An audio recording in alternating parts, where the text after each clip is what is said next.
we go. Wendy si anjing ajaib yang memukau publik lewat penampilannya di Britain's Got Talent 2015 lalu adalah fenomena dalam dunia pencarian bakat. Karena untuk pertama kalinya dalam sejarah, kita akhirnya bisa melihat seekor anjing yang mampu bicara dalam kalimat lengkap, bukan kata yang terpatah-patah. Gentlemen, Wendy It's not Wendy. no is Princess Wendy. Dan gak berhenti sampai di situ, Wendy juga bicara dalam banyak bahasa, mulai dari bahasa Inggris, Prancis hingga Spanyol. dan English, Si, Spanish, oui, Français. okay. Dan di luar itu semua, dia bahkan bernyanyi dengan merdu mengikuti alunan musik. Iya, itu cukup menghibur, namun harus disayangkan karena kemampuan bicara Wendy itu hanyalah ilusi. Pemandunya Mark Metral memang seorang ventriloquist, sebutan untuk seniman panggung yang mahir menggunakan suara perut, sehingga membuatnya bisa berbicara tanpa harus menggerakkan mulut. Biasanya sebuah aksi ventriloquist ini menggunakan boneka khusus yang mulutnya bisa digerakkan, agar pertunjukannya terlihat seperti dialog antara dua orang. Boneka Susan mungkin bisa jadi contoh yang familiar buat kamu. Namun dalam kasus Got Talent, yang jadi partnernya ini bukan boneka tapi Wendy si anjing. Dan untuk membuat gerakan bibir yang selaras dengan percakapan, Mark si pemandu ini memberi anjingnya mulut palsu yang dapat dikendalikan dari jarak jauh. Jadi nggak usah heran kalau Wendy bisa bicara dalam 3 bahasa atau bahkan bernyanyi. Toh semua kemampuan itu adalah hal yang memang dikuasai sama pemiliknya, si Mark. Wow, nice ladies and gentlemen, Wendy. It's not Wendy. Tentu Wendy bukan satu-satunya hewan yang memukau penonton dalam ajang pencarian bakat. Selain dia masih ada Mia Moore, anjing kecil yang unjuk kemampuan membaca dan berhitung di panggung America's Got Talent atau AGT musim ke-12. Nah, Mia ini datang ke audisi bersama Edna Moore, pemilik sekaligus pendamping yang memberi arahan. Jadi mekanismenya saat audisi, juri akan menyebut satu angka. Kemudian, Edna akan meminta Mia untuk menggonggong sesuai jumlah yang diminta. Angka pertama yang disebut adalah 4. Mia sih awalnya malu-malu, tapi pada akhirnya berhasil menggonggong sesuai dengan hitungan.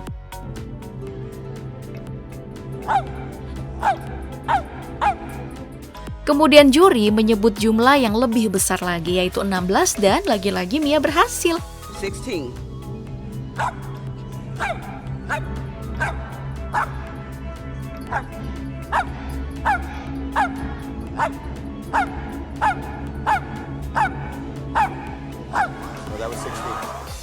Makanya tingkat kesulitannya mulai ditingkatkan. Kali ini Mia tidak akan menggonggong berdasarkan arahan dari Edna, tapi harus membaca sendiri angka yang tertulis di kartu pilihan juri.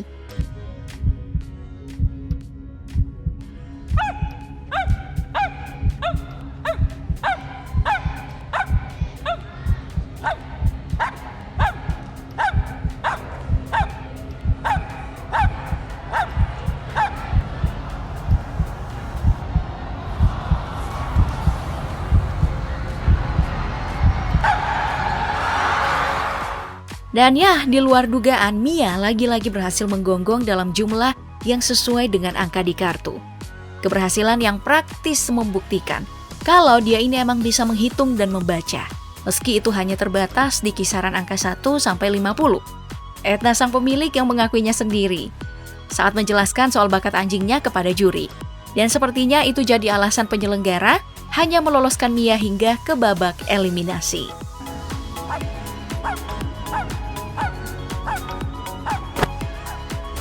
Nah, Mia bukan satu-satunya hewan yang bernasib demikian. Jogo si ayam yang ikut audisi dalam ajang serupa juga ngalaminnya. Ya, ini adalah unggas yang memukau penonton AGT lewat permainan pianonya. Dan bukan cuma itu, dia dianggap sebagai ayam yang patriotik karena membawakan lagu America the Beautiful, himne yang posisinya sering disetarakan dengan lagu nasional oleh sebagian besar warga Paman Sam.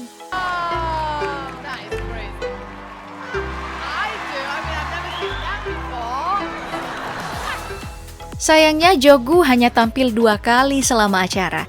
Sebab penampilan kolaborasinya dengan ayam lain bernama Aishan keburu diakhiri nama juri. Karena mereka lebih sibuk matuk-matuk kursi dan bulu sendiri ketimbang bermain musik.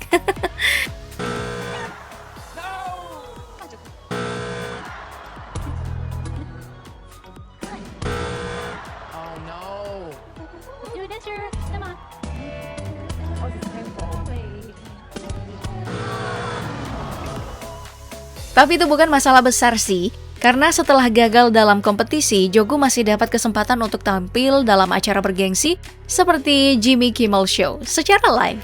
Dan ya, di sanalah kita akhirnya tahu kenyataan kalau Jonggu ternyata mengikuti instruksi cahaya di setiap tut saat bermain piano, bukan ngafal notasinya.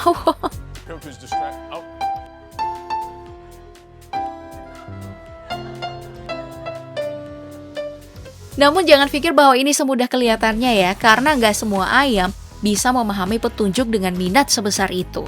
Jadi Jonggu terbilang spesial. Kamu nggak percaya? Silahkan coba saja trik ini ke ayam kamu atau ayam tetangga.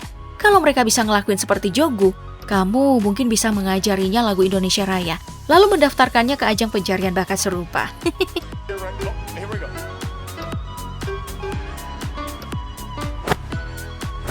Ya, kalau kamu punya niat mengikuti saran ini, sebaiknya ingat untuk membiarkan ayammu tetap bermain solo ya. Karena dalam kasus Jonggu, praktik permainan grup malah jadi batu sandungan. Tapi itu bukan standar yang umum kok, karena jika berkaca ke kasus keluarga Savitsky, pertunjukan dalam format grup ini justru cukup berhasil. Mereka membuktikan ini lewat keberhasilannya mencapai perempat final dalam AGT musim ke-13.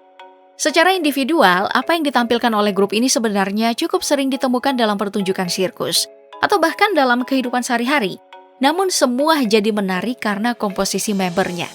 Saat ini anggota mereka adalah 7 ekor kucing bernama Ulia, Dasha, Asia, Chupa, Edi, Tosha, dan Miki. Ditambah 3 orang manusia bernama Svetlana, Marina, dan Misha yang berperan jadi pelatihnya.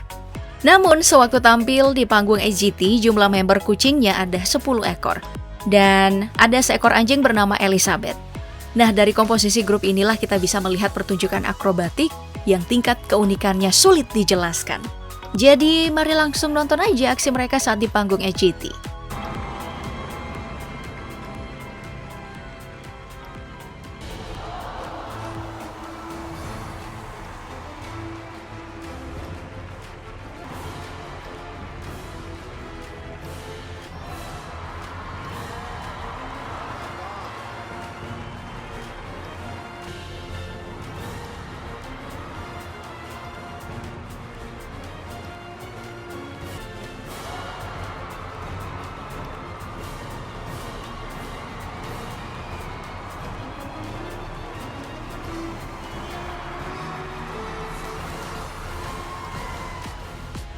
Nah, setelah nonton, apakah kamu sepakat kalau aksi mereka menarik? Jika tidak, itu bukan masalah. Karena meski gagal jadi juara dalam kompetisi, nyatanya keluarga Savitsky berhasil jadi juara di hati banyak orang. Ini bisa dibuktikan dari tawaran tampil yang membludak setelah AGT berakhir, termasuk sebagai talent untuk rumah produksi seperti CW, serta jadi brand ambassador untuk beberapa merek dagang ternama. Dan gak berhenti sampai di situ, mereka juga dapat ulasan yang cukup positif dari beberapa media besar di Amerika Serikat.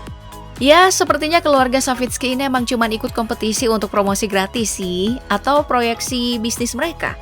Emang jauh lebih handal dari yang lain.